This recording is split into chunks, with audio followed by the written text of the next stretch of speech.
नमस्ते और इस सफर में एक बार फिर से आपका स्वागत है। आज हम एक ऐसी कमाल की टेक्निक के बारे में बात करेंगे जो हमारे काम करने के तरीके को हमेशा के लिए बदल सकती है। ये वो चाबी है जिससे हम अपना खोया हुआ फोकस वापस पा सकते हैं। हम सब ने ये महसूस किया है ना, वो लगातार आने वाले पिंग्स, नोटिफिकेशंस, ईमेल्स। लगता है कि जैसे हमारा पूरा दिन छोटे छोटे टुकड़ों में बिखर गया हो। लेकिन देखिए, ये हमारी कोई गलती नहीं है। ये तो आज के काम करने के माहौल की एक बहुत ही आम चुनौती बन गई है। देखिए, होता क्या है कि हर बार जब हम एक काम से ध्यान हटाकर किसी नोटिफिकेशन को देखते हैं तो हमारा दिमाग एक कीमत चुकाता है, जिसे हम इंटरप्शन टैक्स कह सकते हैं। ये सिर्फ कुछ सेकंड का ध्यान भटकना नहीं है, इसकी एक असली मानसिक कीमत होती है। और ये नंबर सच में चौंकाने वाला है। सिर्फ एक छोटा सा मैसेज देखने का मतलब है कि हमारे दिमाग को वापस उसी गहरे फोकस में आने के लिए औसतन 23 मिनट लग जाते हैं। जरा सोचिए, दिन भर में ये छोटे छोटे पल मिलकर हमारा कितना सारा कीमती वक्त और एनर्जी खा जाते हैं। तो सवाल ये है कि इसका हल क्या है? जवाब है टास्क स्विचिंग की जगह टास्क बैचिंग को अपनाना। जब हम लगातार एक काम से दूसरे काम पर कूदते रहते हैं तो हमारे दिमाग में अटेंशन रेजिड्यू रह जाता है। मतलब हमारे दिमाग का एक हिस्सा अभी भी पिछले काम के बारे में ही सोच रहा होता है, लेकिन बैचिंग हमें एक ही तरह के काम में गहराई तक जाने का मौका देता है। और पता है सबसे दिलचस्प बात क्या है? इस प्रॉब्लम का सल्यूशन कोई नया नहीं है। फोकस करना एक स्किल है जिसकी जड़ें एक बहुत पुरानी कला में है। ये शोर को खत्म करने के बारे में नहीं है, बल्कि अपने ध्यान को एक सही ढांचे में ढालने के बारे में है।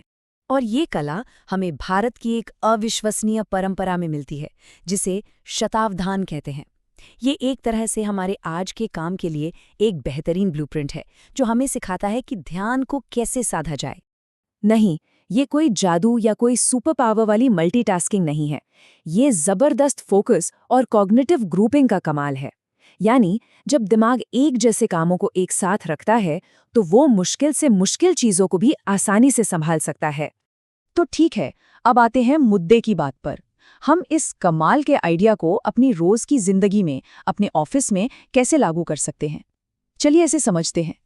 कॉन्सेप्ट बहुत सिंपल है। एक जैसे कामों को एक साथ निपटाना, जैसे सारे ईमेल्स का जवाब एक साथ देना या सभी टीम चैट्स को एक साथ देखना। ये बिल्कुल वैसा ही है जैसे एक बार तवा गरम करके सारी रोटियां सेक ली जाएं, बजाय इसके कि हर रोटी के लिए तवा बार बार गरम किया जाए। तो ये देखिए, ये एक बहुत ही बढ़िया फ्रेमवर्क है अपने दिन को डिजाइन करने का। अपने सारे कम्युनिकेशन वाले काम, ईमेल, चैट, कॉल्स एक साथ एक ब्लॉक में रखें। एडमिन वाले कामों के लिए एक अलग ब्लॉक बनाएं। और सबसे जरूरी, उस डीप वर्क के लिए जहां असली क्रिएटिविटी और प्रॉब्लम सॉल्विंग होती है, एक अलग शांत समय तय करें। और सबसे अच्छी बात, इसे आज अभी से शुरू किया जा सकता है। बस अपने सभी कामों की एक लिस्ट बनाइए, उन्हें ग्रुप में डालिए और अपने कैलेंडर में उनके लिए खास टाइम ब्लॉक सेट कर दीजिए। और हाँ, उस टाइम ब्लॉक को एक जरूरी मीटिंग की तरह ही ट्रीट करें, जिसे टाला नहीं जा सकता।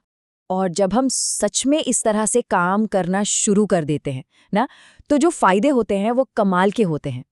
ये सिर्फ काम खत्म करने के बारे में नहीं है, बल्कि एक काम करने के पूरे अनुभव को बेहतर बनाने के बारे में है। तो नतीजा क्या निकलता है? सीधी सी बात है, तनाव कम होता है क्योंकि हम हर पल रिएक्ट नहीं कर रहे होते। हमारा फोकस गहरा होता है और जब फोकस गहरा होता है तो हमारे काम की क्वालिटी अपने आप बेहतर हो जाती है। तो मैं आपको एक सवाल के साथ छोड़ना चाहता हूँ। सोचिए, अगर हर दिन कुछ घंटे बिना किसी रुकावट के काम करने को मिले तो क्या कुछ नया बनाया जा सकता है? कौन सी बड़ी मुश्किल हल की जा सकती है? इस तकनीक को अपना कर देखिए। और हाँ, जब आप अपने काम को इस तरह से मैनेज करना सीख जाएं, तो हमारे अगले विश्लेषण को देखना मत भूलिएगा, जहां हम सोशल बैटरी ऑडिट के जरिए अपनी सोशल एनर्जी को मैनेज करना सीखेंगे।